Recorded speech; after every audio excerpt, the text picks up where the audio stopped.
할렐루야! 주님의 이름을 찬양합니다.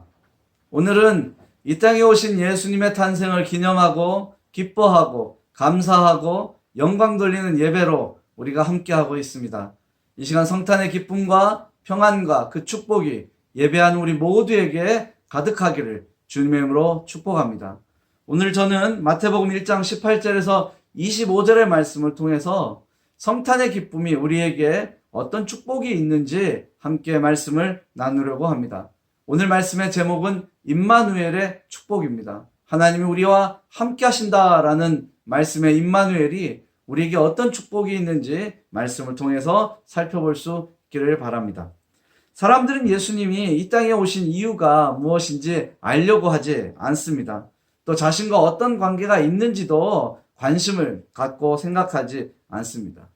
도리어 사람의 몸으로 하나님의 아들이 이 땅에 오셨다라는 것을 믿지 않고 의심하고 그것을 부정하는 사람들이 세상에 더 많이 있습니다. 때문에 성탄절의 주인공이 누구냐라는 것은 그들에게 관심이 없습니다. 세상의 사람들은 이 성탄절에 육체적인 쾌락과 자기 만족을 위해서 시간을 보내고 또 열정을 쏟고 있습니다. 그런데 믿음의 사람들은 이와는 다른 모습으로 이 성탄절을 지켜야 한다고 생각합니다. 믿음의 사람들은 세상의 유행을 따르는 것이 아니라 성탄의 의미를 기억하고 그것을 감사하고 세상에 나타낼 수 있는 사람들이기 때문입니다. 따라서 하나님의 은혜로 거듭난 사람들은 예수께서 우리에게 임하여 어떤 축복이 자신에게 경험되고 나타났는지 그것을 세상 가운데 보여줄 수 있어야 합니다. 영국의 개신교 신학자인 플래처는 예수 그리스도에서 이렇게 소개하고 있습니다. 그는 잃은 자에게 길 되시며 벗은 자에게는 옷이 되시며 배고픈 자에게는 빵이 되시고 매인 자에게는 자유함이 약한 자에게는 강함이 죽은 자에게는 생명이 병든 자에게는 치유가 눈먼 자에게는 광명이 빈핍한 자에게는 풍부가 되시며 또 영원히 잃어버릴 수 없는 보배가 되신다라고 소개하고 있습니다. 근데 이 블레처가 소개한 그리스도 예수에 대해서 자세히 보면 성경이 기록하고 있는 그 말씀들을 종합하고 있다라는 것을 우리는 알고 있습니다. 오늘 이 시간에 예수님의 탄생이 이런 의미를 가진 예수님의 탄생이 오늘 우리와 함께하고 있다는 사실을 기억하셨으면 좋겠습니다. 성탄절에 우리 믿는 사람들이 가장 크게 누려야 될 축복은 바로 그것입니다. 하나님이 우리와 함께 계신다라는 겁니다. 임마누엘이라는 이 말씀인데요. 23절에 있습니다. 보라 처녀가 잉태하여 아들을 낳을 것이요 그의 이름은 임마누엘이라 하리라. 이스라엘 백성들은 하나님이 자신들을 떠났다라고 생각했습니다. 오랜 세월 포로로 있었고 또 그 이후에 나라가 완전히 멸망한 이후에 예수님이 이 땅에 오시기 전까지 정말로 암흑기가 존재했습니다. 예언의 말씀도 없었고 하나님의 말씀을 선포하는 예언자들도 그들 가운데 없었습니다. 오랜 시간 침묵을 마치고 이제 하나님이 육신이 되어 이 땅에 오신다는 이 놀라운 말씀이 오늘 말씀을 통해서 선포되고 있는 것입니다. 세상의 많은 종교들은 사람이 신을 찾아 나아가는 것입니다. 하지만 기독교는요, 하나님이 인간을 찾아오셨다라는 것에 대해서 세상과는 전혀 다른 의미를 가지고 있습니다. 인간의 이성과 선행으로는요, 하나님의 성품을 닮을 수 있는 것, 또 하나님처럼 세상을 살 수 있는 것 불가능합니다. 하지만 하나님 우리에게 오셔서 죄의 문제를 해결해 주시고 우리의 삶의 근본을 바꿔주셨기 때문에 우리는 주님을 닮아가는 삶의 모습을 살 수 있는 줄 믿습니다. 에베소서 2장 2절에서 3절의 말씀에 보니까는요, 구원받지 못한 인간은 죄와 허물로 죽은 존재요 진노의 자녀다라고 말씀하고 있습니다. 2장 2절에 3절의 말씀을 보면 이렇습니다. 그때 너희는 그 가운데서 행하여 이 세상 풍조를 따르고 공중의 권세 잡은 자를 따랐으니 곧 지금 불순종의 아들들 가운데서 역사하는 영이라. 전에는 우리도 다 그 가운데서 우리 육체의 욕심을 따라 지내며 육체와 마음에 원하는 것을 하여 다른 이들과 같이 본질상 진노의 자녀였다라는 것입니다. 우리는 본질상 진노의 자녀였습니다. 그리고 로마서의 말씀을 보면 우리는 하나님과 원수된 관계로 세상을 살 수밖에 없었습니다. 때문에 로마서 3장 23절의 말씀에 보면요, 하나님의 영광에 이르지 못하고 우리는 참다운 삶을 선을 행할 수 없다라고 말씀하고 있습니다. 모든 사람이 죄를 범하였음에 하나님의 영광에 이르지 못하였더니. 로마서가 우리에게 전해주고 있는 말씀입니다. 하지만 하나님께서는 이와 같은 인간의 모습을 변화시켜 주기를 원했어요.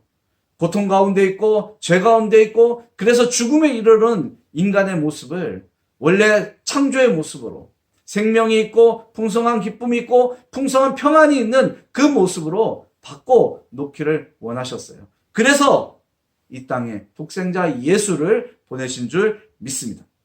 하나님께서는요, 사람들과의 관계를 회복시키기 위하여 십자가에서 예수 그리스도를 달려 죽게 하신 줄 믿습니다. 그리고 구원의 길을 여시고 그 길로 많은 사람들을 부르고 초청하였습니다. 이제 우리는 그 부름에 응답하였고 그 부름에 감사하여 지금 성탄의 기쁨을 누리며 하나님께 영광을 돌리고 있는 줄 믿습니다. 우리는 새로운 삶의 기쁨을 경험하고 있습니다. 이런 사람들이 세상과 동일한 모습으로 성탄절을 지낸다는 것은 뭔가 문제가 있는 것입니다. 우리는 세상과는 다른 성탄절의 의미를 생각할 수 있어야 되고 세상과는 다른 성탄절을 지내야만 합니다. 그것이 예수를 믿는 성도들의 모습이요, 우리에게 생명이 있다는 것을 세상 가운데 보여주는 것입니다. 태초에 하나님은 에덴 동산에서 사람을 지으셨을 때 정말로 아름답고 귀하고 복되게 만들어 주셨습니다. 하지만 하나님의 말씀을 거역함으로 그 복된 삶은, 그 기쁨의 삶은, 그 풍성하고 평화로운 삶은 끝났습니다.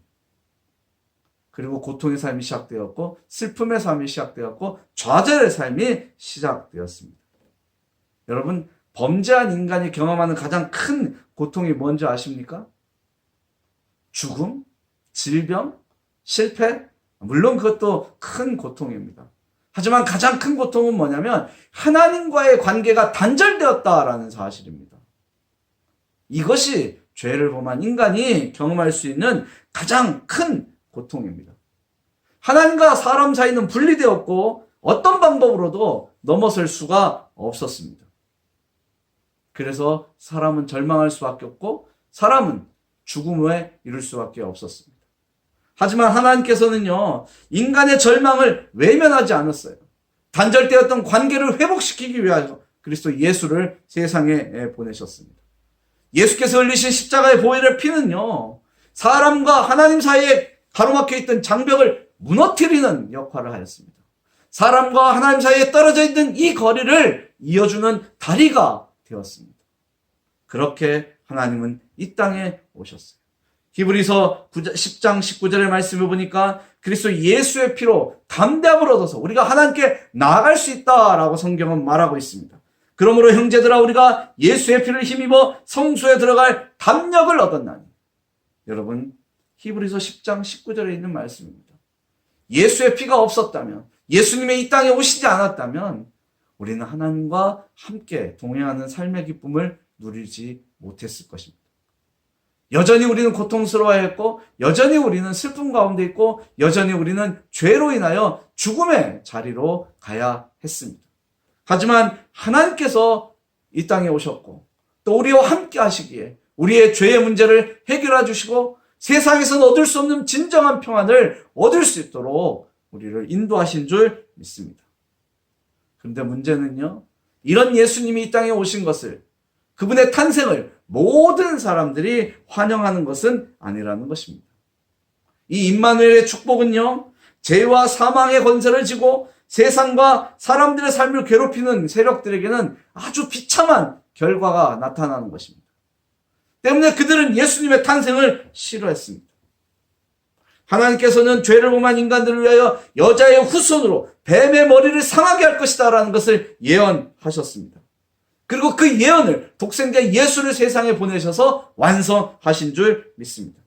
때문에 믿음으로 그리스도 예수를 고백하고 영접하는 사람들은요, 죄의 권세를 잡은 사람들에게서, 그 세력에게서 벗어나서 하나님께서 예비하신 새로운 삶을 누리는 줄 믿습니다.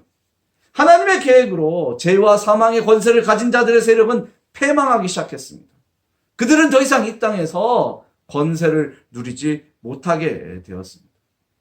그런데 문제는 그들이 가지고 있는 얼마 되지 않는 그 힘과 그 능력으로 예수를 믿는 사람들을 핍박하고 또 예수를 믿겠다고 하는 사람들을 시험하고 그래서 그들을 흔들어 놓고 유혹하고 세상에 빠져들게 하고 있다라는 것입니다. 이 성탄절이 그것에서 나타나는 모습입니다. 여러분, 성탄절은요, 육체적인 쾌락이나 자기 만족의 시간이 되어서는 안 됩니다. 세상은 그렇게 가고 있습니다. 세상은 육체적인 만족과 육체적인 쾌락과 자기 만족으로 이미 이 성탄절이 변질되었습니다. 미국은요, 이 성탄절에 메리 크리스마스를 쓰지 않습니다. 해피 헐리데이라고 쓰고 있습니다. 이제는 물러나야 될 트럼프가 대통령 선거 나올 때 자기가 대통령이 되면 메리 크리스마스라는 것을 쓰겠다라고 했어요. 그러나 그가 소유하고 있는 호텔이나 그가 소유하고 있는 백화점에는 여전히 해피 헐리데이라는 말을 쓰고 있습니다. 왜 그럴까요? 성탄절의 의미가 퇴색되었기 때문에 그래요. 이제 더 이상 그들에게는요, 예수님이 오신 게 기쁨이 아니라 이 성탄절이 육체적인 쾌락과 만족을 주는 때가 되었다라는 것입니다.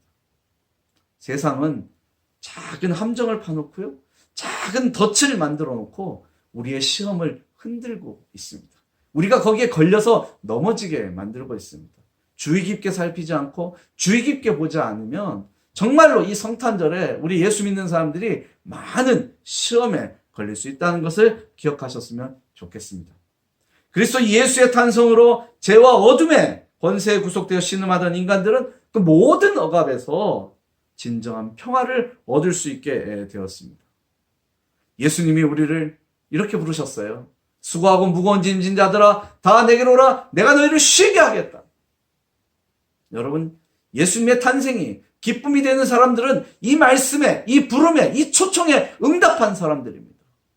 하지만 죄와 사망의 권세를 지고 믿는 사람들을 핍박하고 유혹하고 위기에 빠뜨리는 세력들은 이 초청이 그들에게는 선전포고가 되어 있습니다. 그래서 더 많은 것으로 우리를 유혹하고 더 많은 것으로 우리를 좌절시키려고 노력하고 있습니다. 사람들은요, 실패와 좌절과 슬픔과 고통에서 벗어나서 어떤 상황에서도 빼앗기지 않는 하나님의 사랑을 경험할 수 있습니다. 또 진정한 평안을 경험할 수 있습니다. 누가 그런 평안과 그런 사랑을 경험할 수 있냐면 성탄의 의미를 온전히 알고 임마누엘의 축복을 경험하는 사람들인 줄 믿습니다. 이 임마누엘의 축복은요, 천군 천사들이 전한 것처럼 하늘에서는 지극히 높은 곳에서는 하나님께 영광이요 땅에서는 하나님이 기뻐하시는 사람들 중에 임한 평화로다라는 것입니다. 하늘에는 영광이요 사람들 가운데는 평화가 바로 임마누엘의 축복인 줄 믿습니다. 우리는요, 임마누엘의 하나님께서 이뤄놓으신 새로운 삶, 또 죄와 사망의 권세에서 벗어난 자유로운 삶을 경험하고 있는 줄 믿습니다. 하지만 이 땅에 오신 아기 예수를 믿음으로 영접한 사람들이 얼마 되지 않는 것처럼 정말 예수님께서 이 땅에 오셨을 때 그 구유에 누우신 예수를 영접한 사람들은 얼마 되지 않습니다. 그런 것처럼 지금 현대 속에서도 우리가 살아가고 있는 이 시간들 속에서도 예수님의 탄생을 그 진정한 의미를 받아들이는 사람들은 그리 많지 않습니다. 오히려 점점 줄어들고만 있습니다. 때문에 임마누엘의 축복을 경험한 우리가 믿음의 사람들이 이 성도라 불리는 저와 여러분들이 성탄의 진정한 의미를 세상에 나타낼 수 있어야만 합니다. 하나님께서는 어둠과 절망과 공포를 이기게 하시려고 생명의 빛이신 그리스도 예수를 세상에 보내주셨습니다. 여러분, 예수님이 오시기 전까지 이 땅에는 어둠만 가득했어요. 그러나 예수님이 이 땅에 오시고 빛의 역사가 시작된 줄 믿습니다. 때문에 우리는 하나님의 은혜로 주어진 새로운 삶을 살아가면서 성탄의 축복과 성탄의 의미를 세상 가운데 보여줘야만 합니다. 우리에게 임한 그 빛으로 오신 예수님, 그것을 세상 가운데 증거할 수 있어야 한다라는 것입니다. 예수께서는 자기 백성들을 그들의 죄에서 구원하기 위하여 세상에 오셨습니다. 21절의 말씀을 보십시오. 아들을 낳으리니 이름을 예수라 하라. 이는 그가 자기 백성을 그들의 죄에서 구원할 자이심이라 하니라. 예수님은 이 땅에 오셔서 예수를 믿는 사람들, 그 모든 영혼들을 구원하시기 위해서 이 땅에 오신 줄 믿습니다. 여러분, 임마누엘의 축복은 우리에게 제사함과 회개의 기쁨, 또 구원과 영생의 소망을 경험할 수 있게 만들어 줍니다. 하나님이 우리와 함께 하시기에 우리는 영생의 소망도, 부활의 소망도, 제사함의 기쁨도, 거듭남의 축복도 경험하게 되는 줄 믿습니다. 세상은 죄로 인하여 사랑이 식어지고 점점 어두워져 가고 있습니다.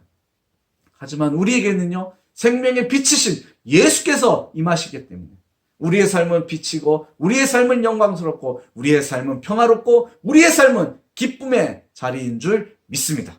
여러분, 풍성한 생명의 기쁨과 평안이 저와 여러분에게 있다는 것을 기억하셨으면 좋겠습니다. 하나님께서는 성탄절을 통하여 우리에게 새로운 사명을 알려주고 계십니다.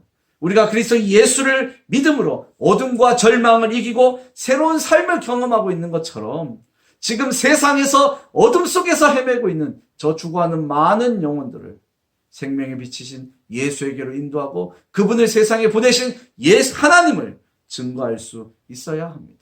이것이 성탄절을 우리에게 가르치시는 하나님의 계획이요, 임마누엘의 축복을 누리는 우리가 하나님을 향해서 나타낼 수 있는 고백의 모습인 줄 믿습니다. 화려한 불빛과 넘치는 술잔이 임마누엘의 축복을 경험하는 길이 아닙니다. 경쾌한 멜로디와 절제할 수 없는 행동이 이 임마누엘의 축복을 경험하는 것이 아니에요. 임마누엘의 축복은 하나님의 부르심에 응답하고 생명에 비치신 예수 그리스도로 인하여 새로운 삶을 경험하면서 그것을 누리고 고백하는 것이 바로 임마누엘의 축복인 줄 믿습니다. 임마누엘은 위대하고 놀라운 사건입니다. 나와 우리의 삶을 변화시켜 놓았고 세상을 변화시키고 죽어가는 영혼들에게 생명의 길을 만드셨기 때문에 이 임마누엘의 축복은 놀라운 것입니다. 이 임마누엘의 축복은요, 무엇과도 비교할 수 없는 강한 힘을 가지고 있고 엄청난 폭발력을 가지고 있는 줄 믿습니다.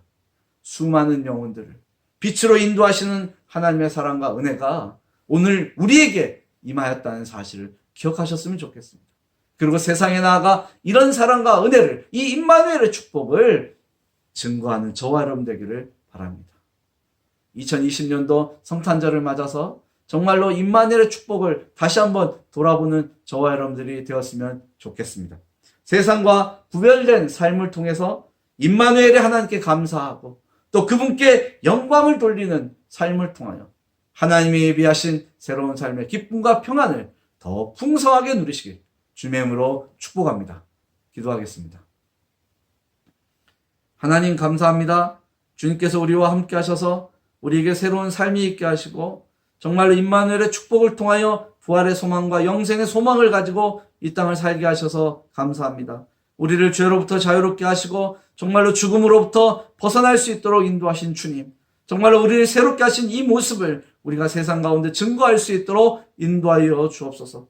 2020년도 성탄절의 의미가 우리에게 더욱 새롭게 자리하게 하시고 임마누엘의 축복을 정말로 죽어가는 영혼들에게도 소개하고 나눌 수 있는 죄들 되도록 인도하여 주옵소서. 하나님, 이제 우리가 세상의 삶의 자리로 돌아갑니다. 그 삶의 자리가 하나님이 예비하시고 인도하신 삶의 자리가 되게 하시고 임마누엘의 축복을 고백하는 삶의 자리가 될 수 있도록 인도하여 주옵소서. 하나님, 우리의 삶을 지키시고 새롭게 하여 주옵소서. 예수님의 이름으로 기도하였습니다. 아멘.